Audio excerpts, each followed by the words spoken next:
29th of December, 1944. 2:30 in the afternoon, somewhere over Rhein, Germany. Flight Lieutenant Richard Joseph Odette tightened his grip on the control column of his Supermarine Spitfire Mark IX. The 22-year-old Canadian had never fired his guns at an enemy aircraft, not once. In the 3 months since joining 411 Squadron of the Royal Canadian Air Force, he'd flown dozens of missions over occupied Europe. He'd strafed locomotives. He'd dodged flak. He'd watched other pilots engage the Luftwaffe while he covered their tails. But he'd never pulled the trigger in anger against another fighter. That was about to change in the most spectacular way imaginable. Through the curved perspex of his canopy, Odette spotted them first. His squadron mates would later say he had eyes like a hawk, the kind of vision that could pick out a dot against clouds when everyone else saw nothing. 12 aircraft, 4 Messerschmitt 109s flying in a tight finger 4 formation. 8 Focke-Wulf 190 fighters spread out above them. The Germans were hunting. Odette keyed his radio. "Control, this is Yellow Leader. 12 Huns spotted over Rhine.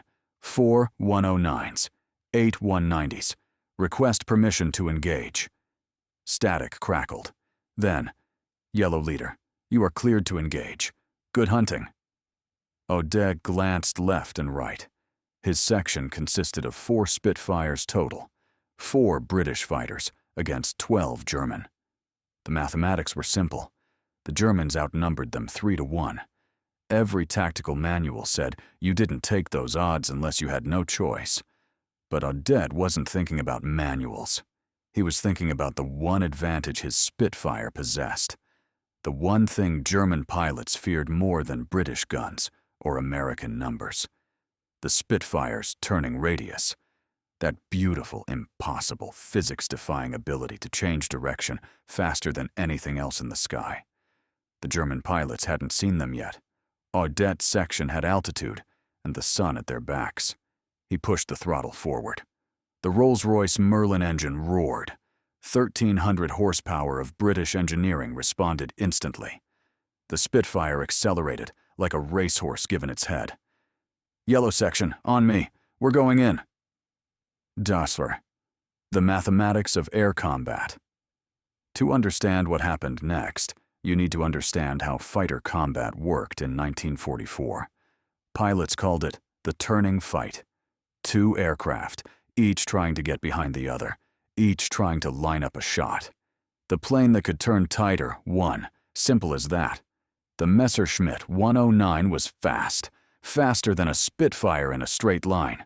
Its fuel-injected Daimler-Benz engine produced 1,400 horsepower. It could dive better than anything the Allies flew. German pilots loved to attack from above, then dive away before the British could respond. The Focke-Wulf 190 was even faster. Its BMW radial engine punched out 1,800 horsepower. American pilots called it the Butcher Bird.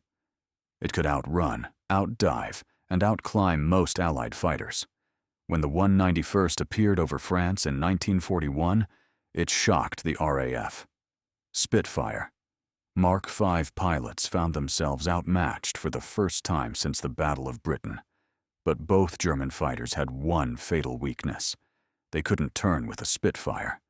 The Spitfire's elliptical wing wasn't just beautiful, it was deadly. That graceful curve created lift more efficiently than any wing design in the world. The result was a turning radius that defied belief. A Spitfire could pull 6 Gs in a sustained turn. The pilot would black out before the airframe gave up.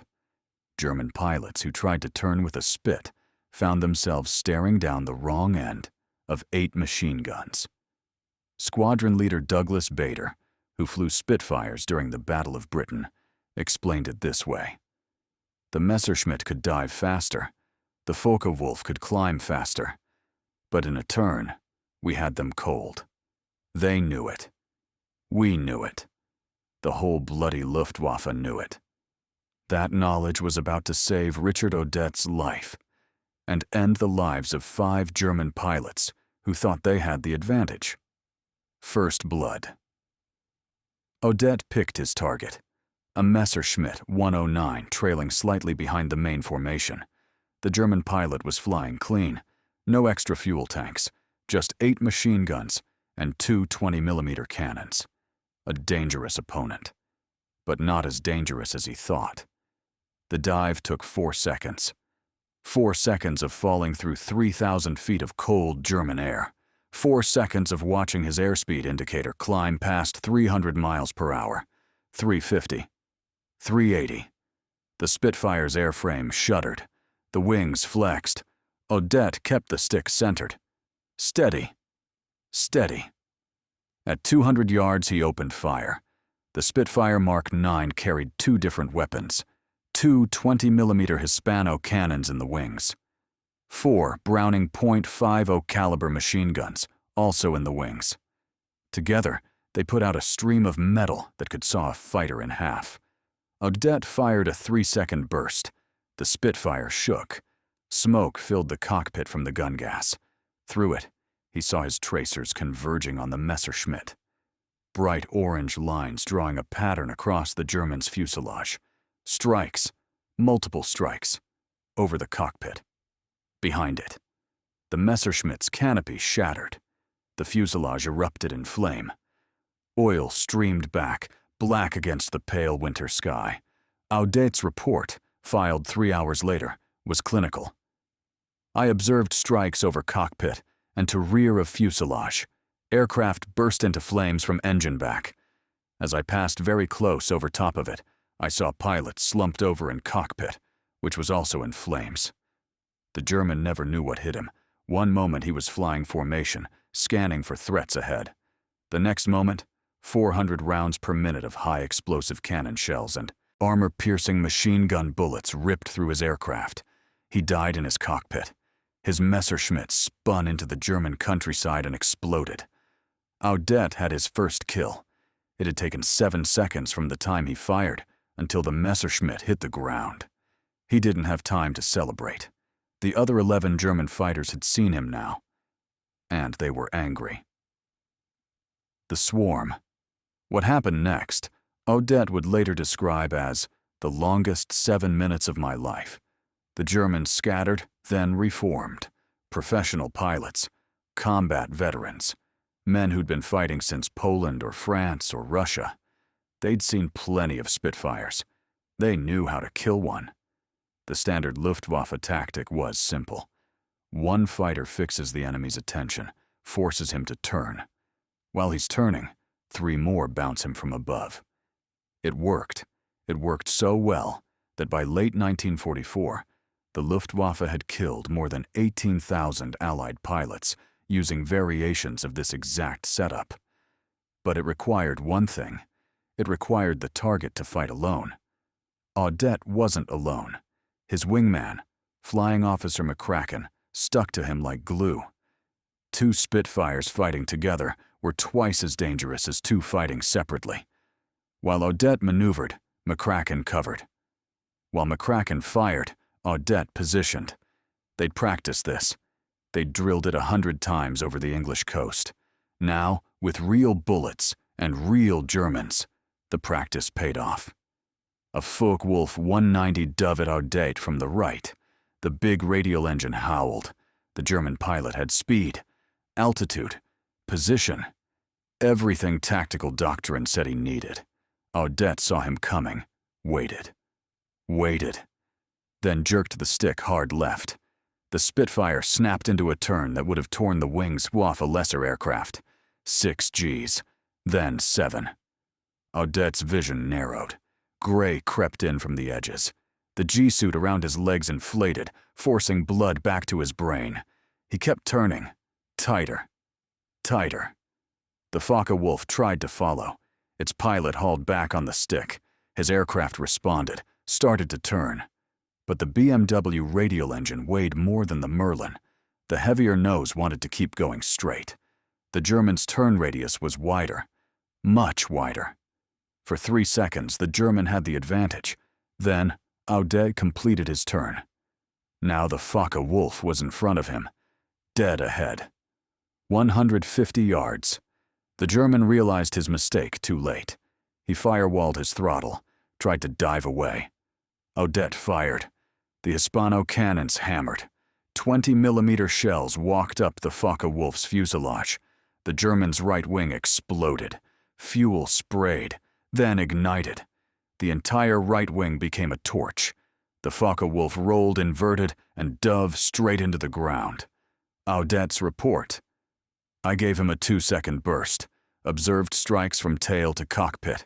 Wing root burst into flames. Aircraft went straight in. 2 kills. Odette had been in combat for 90 seconds. The impossible geometry. Here's what was happening in the sky over Rhine. 4 Spitfires. 11 German fighters. Mathematical superiority meant nothing. The Germans had the numbers, but the Spitfires had geometry. Every air combat maneuver came down to one question. Can I point my nose at him before he points his nose at me? The tighter your turn, the faster you could bring your guns to bear. The Spitfire's turn radius was roughly 2/3 that of a Focke-Wulf 190. In practical terms, that meant a Spitfire could complete a 360-degree turn in the same time a Focke-Wulf completed 240 degrees. Think about that. You're a German pilot. You're chasing a Spitfire. You're turning as hard as you can. Your aircraft is shaking. You're pulling 6 Gs. Your vision is tunneling.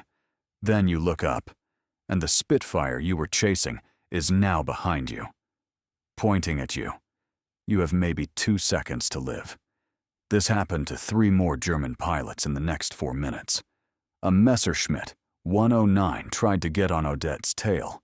Odette snap-rolled right, dove 500 feet, then pulled up in a climbing turn that would have made a physics professor weep. The Messerschmitt followed. Its pilot was good. He kept his nose pointed at the Spitfire, kept his aircraft in the fight. But good wasn't enough. Odette completed his climbing turn at the top of a loop. The Messerschmitt was still climbing, still trying to follow. Odette inverted his Spitfire, dove, and came around behind the German before the Messerschmitt could complete its climb. 1 burst, 2 seconds. The Messerschmitt's engine seized. Its propeller stopped. The German pilot bailed out. Odette saw the parachute open, watched it drift down toward the German countryside. Third 109 destroyed. Pilot bailed out successfully, Odette reported. He was a rancher's son from Alberta. He'd grown up riding horses and hunting coyotes. He respected his opponents, but he killed them anyway. 3 kills. 5 minutes of combat. The price of aggression. The remaining Germans weren't running. Credit them that. They were professional fighters. They knew they were dying. They knew this Canadian with the impossible deflection shooting was cutting through them like a chainsaw. But they were Luftwaffe. They'd sworn an oath. They'd fight. A Focke-Wulf 190 came at Odette head-on. This was desperation. Head-on attacks almost never worked. Both pilots were firing at each other. Both pilots were closing at a combined 600 miles per hour. The chances of scoring a killing hit were minimal. The chances of a mid-air collision were significant. But the German was out of options. Odette was behind his formation. Killing his wingmen. Something had to be done. The 2 fighters closed. 500 yards. 400. 300. Both pilots opened fire. Tracers crossed in the air between them. The Focke-Wulf's guns sparkled. 20mm cannon rounds lashed out. Machine gun bullets followed. Odette held his course, held his aim. At 200 yards, he fired a half-second burst. Barely a tap on the trigger. Just enough. The Focke-Wulf shuddered. Its engine cowling flew off. The German pilot flinched, broke off, turned left in a desperate escape attempt. That was the mistake. The moment you turned away from a Spitfire, you gave it your profile. Your entire aircraft became a target.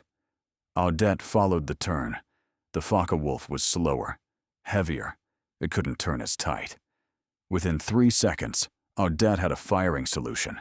He pulled the trigger, held it down, emptied his guns into the Focke-Wulf. The German aircraft came apart. First the tail, then the wings, then the fuselage. It didn't explode. It just disintegrated. Pieces fell separately, spinning, tumbling. The pilot never got out. 4 kills. 6 minutes of combat. The last one on Focke-Wulf. 190 remained in Odette's immediate area. The other German fighters had scattered. Some dove away. Some turned for home. They'd had enough. They'd watched 5 wingmen die in 6 minutes. No amount of training prepares you for that. But this last pilot stayed.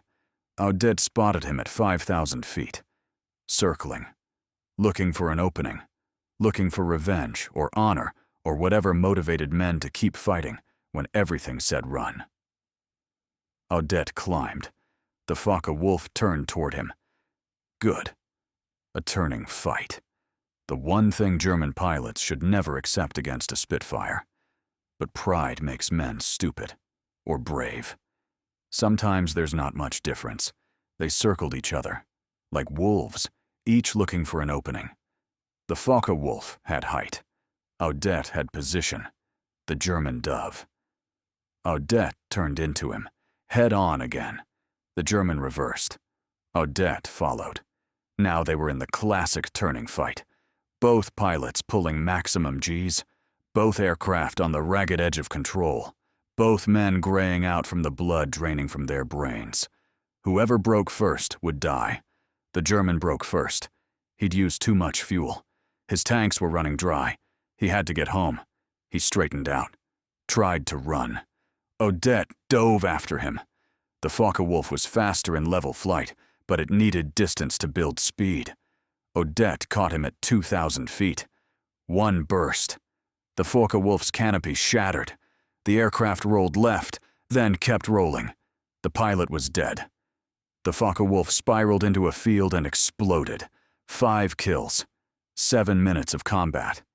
Richard Odette had become an ace in his first engagement with enemy aircraft. The science of survival. Back at base 3 hours later, the intelligence officers crowded around Odette. They needed details. How did one pilot shoot down 5 aircraft in 7 minutes? What had he done that others couldn't? Odette's gun camera film told part of the story. Grainy black and white footage showed the Messerschmitts and Focke-Wulfs growing larger in the gun sight, showed the strikes, showed the kills. But it didn't show the why. It didn't explain how a 22-year-old rancher's son from Alberta had just achieved what most fighter pilots never achieved in an entire war. The answer was simpler than anyone expected. Odette hadn't done anything special. He'd just done everything right. He'd maintained situational awareness.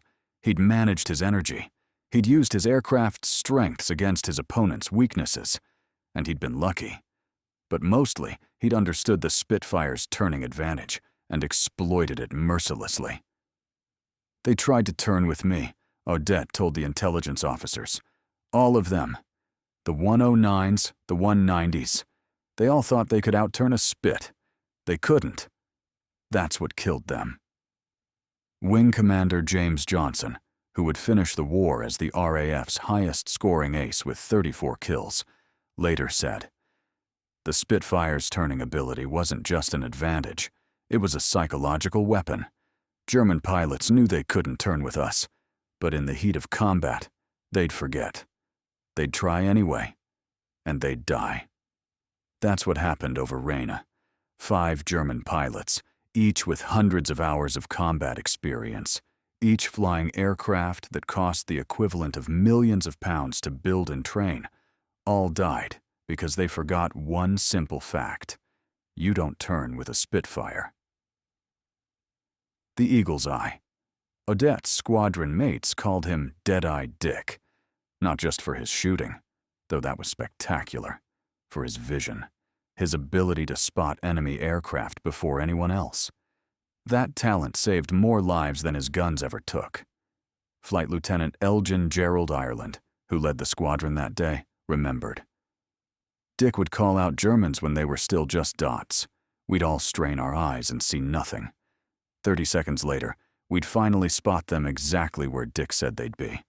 It was uncanny. Post-war medical examinations revealed Odette had exceptional visual acuity, 20/10 vision in both eyes, better than average color perception, fast eye movement that let him scan the entire sky without moving his head. In modern terms, he had the vision of a fighter pilot, the reflexes of a test pilot, and the patience of a sniper. But vision alone doesn't win fights. Odette combined his eyes with an almost instinctive understanding of three-dimensional geometry. He could look at two aircraft and instantly calculate whether he could reach firing position before they could threaten him. He thought in angles and speeds and closing rates. Some pilots fly by feel, said Squadron Leader John Newell, 411 Squadron's commanding officer. Dick flew by mathematics. He'd look at a formation and see numbers, angles of attack, closure rates, turn radiuses. Then he'd pick the one aircraft he could kill first and go after it. This wasn't natural talent. Odette had studied. He'd read every tactical manual the RCAF published. He'd interviewed older pilots. He'd practiced deflection shooting until his thumbs bled from holding the trigger down. During training runs, he'd done everything possible to prepare for combat. When combat finally came, he was ready. The Spitfire's secret: the Supermarine Spitfire wasn't the fastest fighter of World War II. It wasn't the most heavily armed. It wasn't the longest ranged. American P-51 Mustangs flew farther. German Focke-Wulf 190s climbed faster. Russian Yak-3s were more maneuverable at low altitude. But the Spitfire had something no other fighter possessed: perfect balance. Every aspect of its design worked together. The engine, the airframe, the controls, the weapons. Nothing was optimized at the expense of something else. The result was an aircraft that did everything well and a few things brilliantly. The key was Reginald Mitchell's wing design. That famous elliptical shape wasn't chosen for aesthetics. It was chosen because it was the most aerodynamically efficient wing planform possible. At high speeds, it generated maximum lift with minimum drag. At low speeds, it maintained control when other aircraft would stall. The wing's thickness varied from root to tip. Thick at the root for strength, thin at the tip for control.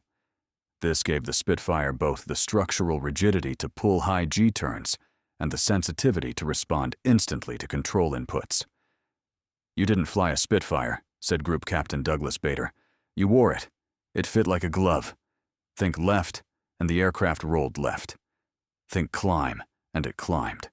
The connection between pilot and aircraft was so direct, so immediate, that the machine became an extension of your body."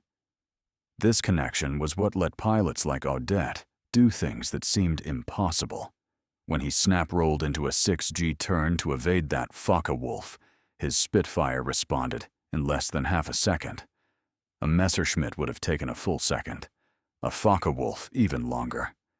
That half-second difference was the difference between life and death. The Weight of Glory. On the 16th of February, 1945, the London Gazette published this citation. "Flying Officer Richard Joseph Odette has proved himself to be a highly skilled and courageous fighter." In December 1944, the squadron was involved in an engagement against 12 enemy fighters in the Rhine-Osnabrück area. In a most spirited action, Flying Officer Odette achieved outstanding success by destroying 5 enemy aircraft. This feat is a splendid tribute to his brilliant shooting, great gallantry, and tenacity. Odette received the Distinguished Flying Cross. He was promoted to flight lieutenant. He became a celebrity. Canadian newspapers ran his photo. The BBC interviewed him. Children wrote him letters asking for autographs. He hated it. He'd grown up on a ranch in southern Alberta. His idea of a good time was riding horses and hunting deer, not standing in front of cameras. He did his duty. He smiled for the photographers. He answered the reporters' questions. But his squadron mates said he seemed uncomfortable with the attention. "Dick never talked about his kills," remembered Flying Officer Jack Boyle. "We'd be in the mess, drinking, and someone would bring it up. Dick would change the subject. He didn't want to be famous. He wanted to do his job and go home. He never got that chance. On the 3rd of March, 1945, just 2 months after his famous engagement, Flight Lieutenant Richard Joseph Audet was shot down while strafing a train near Coesfeld, Germany. German anti-aircraft fire hit his Spitfire's cooling system. The engine seized. He crashed in a forest. His body was never recovered. He was 22 years old. He'd flown 53 combat missions. He'd destroyed 11 enemy aircraft confirmed, with 1 probable and 1 damaged. He'd completed just 4 months of combat flying. At the rate he was going, if he'd survived the war, he might have become the highest-scoring Canadian ace of all time. Instead, his name is inscribed on the Runnymede Memorial in Surrey, England. Panel 292. One name among 20,000. 20,000 RAF and Commonwealth aircrew who have no known grave, who died in the sky or crashed in enemy territory where their bodies could never be found. The impossible turn. The story of Audet's December 29th engagement spread through fighter command like wildfire. 5 kills in 7 minutes, against 12-4 odds. Every fighter pilot in the RAF and RCIF wanted to know how he'd done it. The answer became known as the Audet turn, though Audet himself never called it that. It wasn't really one maneuver. It was a sequence of moves that exploited the Spitfire's advantages while negating the enemy's. First, maintain energy. Speed equals life in air combat. Audet never slowed down unnecessarily. He stayed fast. When he had to bleed energy in a turn, he made sure he could regain it quickly by diving or using gravity. Second, use vertical space. Audet fought in 3 dimensions. He didn't just turn left or right. He climbed, dove, rolled, and combined these movements. This confused opponents, who thought in 2 dimensions. They'd watch him break left, then suddenly he'd be above them rolling inverted. Third, never turn the same way twice. German pilots were trained to anticipate. If you broke left once, they'd expect you to break left again. Audet broke right, or climbed, or dove. He was unpredictable. Fourth, shoot fast and shoot accurate. Audet didn't spray bullets and hope. He fired short, controlled bursts at the optimal range, 150 to 200 yards, close enough to guarantee hits, far enough to avoid debris from the target. This combination of tactics required enormous skill and split-second judgment. Most pilots couldn't do it. But those who could became aces, and those who became aces survived. Wing Commander Johnny Johnson, the RAF's top scoring ace, studied Audet's engagement for his post-war tactical writings. He concluded, "The engagement of 29th December, 1944, demonstrates the principle that superior position, combined with superior aircraft performance, can overcome numerical odds." Flight Lieutenant Audet didn't win because he was braver than the Germans. He won because he understood his aircraft's capabilities better than they understood theirs. The Brotherhood of the Spitfire. Audet's story wasn't unique. Between 1940 and 1945, thousands of RAF, RCAF, RAAF, RNZAF, and CAF pilots flew Spitfires in combat. Thousands more flew them in training or transport roles. Together, these men formed what pilots called the Spitfire Brotherhood, a loose association bound by shared experience and mutual respect. They came from every corner of the Commonwealth and beyond. Englishmen from London and Leeds, Scotsmen from Glasgow and Edinburgh, Welshmen from Cardiff, Irishmen from Dublin and Belfast, despite Irish neutrality, Canadians from Toronto and Vancouver and Calgary, Australians from Sydney and Melbourne, New Zealanders from Auckland and Wellington, South Africans from Johannesburg and Cape Town. There were Poles who'd escaped the German invasion and vowed revenge, Czechs who'd fled Hitler's occupation, Free French who refused to accept defeat. Belgians whose country was overrun, Dutch pilots whose homeland was occupied, Norwegians whose king fled to London. Even a handful of Americans who joined before Pearl Harbor brought their country into the war. They all had one thing in common. They'd sat in a Spitfire cockpit. They'd felt the Merlin engine's vibration through the control column. They'd pulled 6 Gs in a turn and watched their vision tunnel. They'd fired the guns and felt the aircraft shudder. They'd fought Germans and Italians and knew the thin line between life and death. Squadron leader Alan Deere, a New Zealand ace with 22 kills, said, "We didn't fight for countries or causes or ideologies. We fought because our mates were fighting, because the man on our wing trusted us to keep him alive, and we trusted him to do the same." That's what the Spitfire Brotherhood meant. Trust. Absolute trust. That trust was earned in combat. Pilots who broke formation to chase personal glory were ostracized. Pilots who left their wingmen were transferred out. The unwritten rule was simple.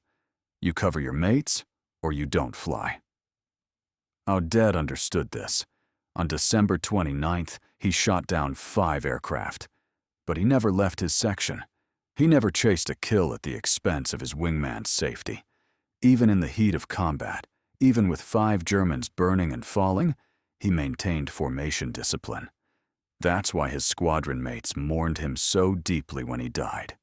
Not just because he was a brilliant pilot, but because he was reliable, steady, the kind of man you wanted on your wing when the shooting started.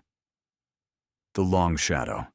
The Spitfire went through 24 major variants during its operational life, from the early Mark I with its 8 machine guns and 1,000-horsepower Merlin, to the late Mark 24 with 2,000 horsepower and 4 20mm cannons. Each variant was better than the last, faster, more powerful, more capable. But the fundamental design never changed. Mitchell's elliptical wing, the liquid-cooled Merlin engine, the bubble canopy for visibility, the light, responsive controls. These features made the Spitfire what it was. They made it the only fighter aircraft in continuous production before, during, and after World War II. By the time production ceased in 1952, Supermarine had built 20,351 Spitfires. They served with 59 air forces in 32 countries. They fought on every front. They shot down more enemy aircraft than any other British fighter. They became the symbol of British resistance during the darkest days of the war. The Germans respected them. Luftwaffe ace Adolf Galland, who shot down 104 Allied aircraft, was asked by Hermann Göring what he needed to win the Battle of Britain. Galland replied, "A squadron of Spitfires." The remark earned him a reprimand, but it was true. German pilots knew the Spitfire was special. Japanese pilots feared them. When Spitfires arrived in the Pacific Theater in 1943, Japanese tactics had to be completely revised. The Zero could outturn most Allied fighters at low altitude. It couldn't outturn a Spitfire at any altitude. Soviet pilots loved them. Stalin requested Spitfires through the Lend-Lease program. He got them. Soviet aces flew them on the Eastern Front and racked up hundreds of kills. They called it the English fighter and considered it the finest aircraft in their inventory. The science of the turn. Why could the Spitfire turn better than anything else? The answer lies in aerodynamics and physics. 3 factors determined a fighter's turn radius: wing loading, power-to-weight ratio, and wing planform efficiency. Wing loading is the aircraft's weight divided by wing area. Lower wing loading means better turning. The Spitfire Mark IX had a wing loading of about 30 pounds per square foot. The Focke-Wulf 190 had wing loading of 46 pounds per square foot. The Messerschmitt 109 had wing loading of 40 pounds per square foot. This meant the Spitfire generated the same lift with less wing area, or more lift with the same wing area. Either way, it could pull tighter turns at the same speed, or maintain the same turn radius at lower speeds, which meant less energy loss. Power-to-weight ratio is horsepower divided by weight. Higher is better. The Spitfire Mark IX weighed 7,000 pounds, loaded with a 1,300 horsepower engine. That's 0.19 horsepower per pound. The Focke-Wulf 190 weighed 10,000 pounds with an 1,800 horsepower engine. That's 0.18 horsepower per pound. The difference seems small, but in a sustained turn, that extra power meant the Spitfire could maintain speed while turning.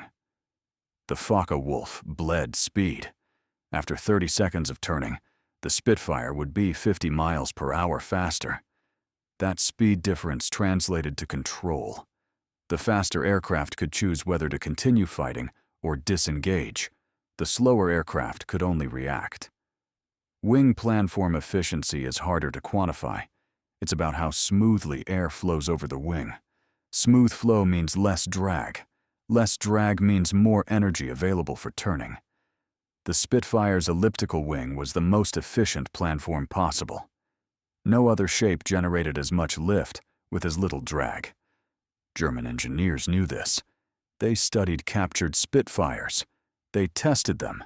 They wrote reports. But they couldn't replicate the wing. The elliptical shape was too difficult to manufacture. It required hand-forming each wing section. German production methods relied on stamping and welding straight sections. They couldn't do curves, so German fighters kept their straight wings. And German pilots kept dying when they tried to turn with Spitfires. The final mission. March 3, 1945. Odette had added 6 more kills to his tally since December. 4 Focke-Wulf 190s, 2 Messerschmitt 262 jet fighters. The jets were new, fast, nearly impossible to catch. But Odette had caught 2. His tactics worked on everything. Jets, props. It didn't matter. If it flew, he could kill it. The mission that day was ground attack. 411 Squadron was to strafe locomotives and rolling stock near Coesfeld. Boring work, dangerous work. German flak gunners had gotten very good at shooting down low-flying aircraft, but someone had to do it. Odette found a train, a long one, dozens of cars, probably carrying supplies to the front.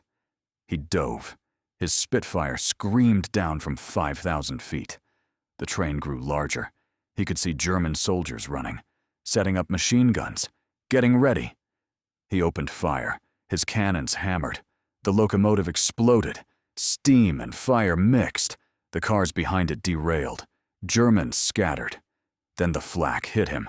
A 20-millimeter shell through the engine coolant system. The Merlin's temperature spiked. Red lights flashed.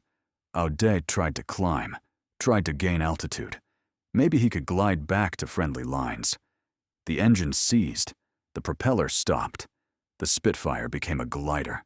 A heavy, unwieldy glider losing height fast. Odette looked for a place to set down.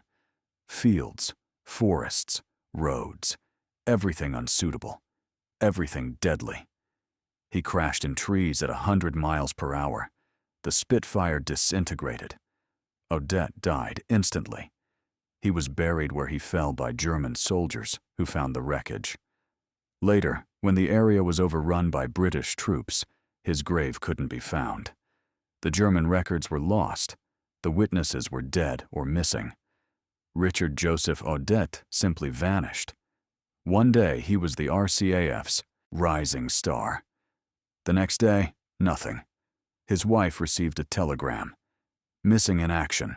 Presumed killed. She was 23 years old. They'd been married 8 months. The legacy 7 decades later, aviation historians still study Odette's December 29th engagement. It's taught at military academies. It's analyzed in tactical journals. It's used as an example of how situational awareness and aircraft performance can overcome numerical odds. The Spitfire itself has become a cultural icon. You can see them at air shows across the Commonwealth. The Battle of Britain Memorial Flight maintains 5 flying Spitfires. They perform at events throughout the British summer. When they fly, when that distinctive Merlin engine sound echoes across an airfield, people stop and look up. They're looking at history, at the aircraft that saved Britain in 1940, that fought across Europe and Africa and Asia, that men like Richard Audet flew into combat knowing they might not come back. The Spitfire wasn't just a fighter plane, it was a symbol of resistance, of freedom, of the idea that a small island nation could stand against a continental empire and win. That idea resonated far beyond Britain. It resonated everywhere people valued liberty over tyranny. That's why the Spitfire endures. Not because it was the best fighter of World War II. Arguments can be made for the P-51 Mustang, the FW-190, the Yak-3. But because it represented something larger than itself, it represented the determination of free people to remain free, no matter the cost. Richard Audet understood that. He volunteered to fly. He trained for 18 months. He crossed the Atlantic knowing he might never see Canada again. He flew 53 combat missions. He shot down 11 enemy aircraft. He died before his 23rd birthday. He did it because someone had to. Because freedom required defending. Because the alternative was unacceptable. The impossible made real. On December 29, 1944, over the German city of Rhein, one Spitfire pilot faced 12 enemy fighters. By every measure of conventional tactics, he should have been killed. 12-4 are bad odds. 12-1 are impossible odds. But Richard Audet didn't believe in impossible. He believed in his aircraft. He believed in his training. He believed in his ability to outthink, outfly, and outfight anyone the Luftwaffe put in the sky. 7 minutes later, 5 German fighters were burning wreckage scattered across 10 miles of German countryside. The remaining 7 Germans had fled. Audet's section had lost no one. Not a single aircraft damaged. Not a single pilot scratched. It was, by any measure, one of the most remarkable fighter engagements of World War II. Not because of the kill ratio. Higher ratios had been achieved by other aces. But because it happened to a pilot in his first combat. Because it demonstrated perfectly how skill, situational awareness, and aircraft performance could combine to achieve the impossible. The impossible turn that won the fight wasn't really impossible. It was just supremely difficult. It required a pilot who understood his aircraft's limits and stayed inside them while pushing his opponents outside theirs.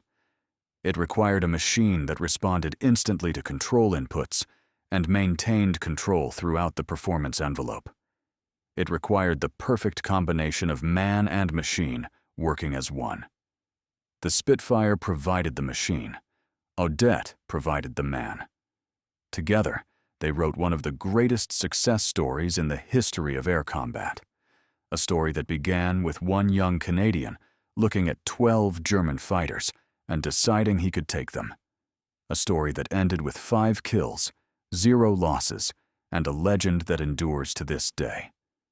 When squadron historians ask what made the Spitfire special, they point to statistics: speed, climb rate, turning radius. But veterans like squadron leader James Johnson knew better. They knew it wasn't about numbers. It was about the connection between pilot and aircraft. About that moment when aluminum and steel and men became one entity with one purpose. The Spitfire was an extension of yourself, Johnson wrote in his memoirs. You didn't think about controlling it. You just thought about what you wanted to do, and the aircraft did it. That's what made it special. That's what made it deadly. That's what let pilots like Dick Audet achieve the impossible. On a cold afternoon in Germany, outnumbered 3-1, Richard Joseph Audet proved Johnson right. He proved that one man in the right aircraft, with the right training and the right attitude, could defeat any odds.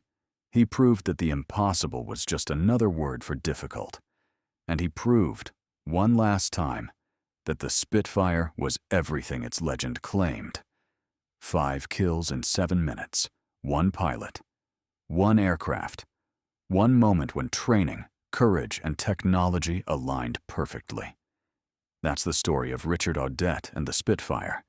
That's the story of how the impossible turn became reality. The Germans called it luck. The British called it skill. Audette himself would have called it duty. Whatever you call it, it remains one of the finest demonstrations of fighter-pilot ability in the history of aerial warfare. A demonstration that ended too soon when Audette died 2 months later. But a demonstration that endures in the annals of military aviation as proof that heroes aren't born. They're made. 1 mission at a time, 1 engagement at a time, 1 impossible turn at a time.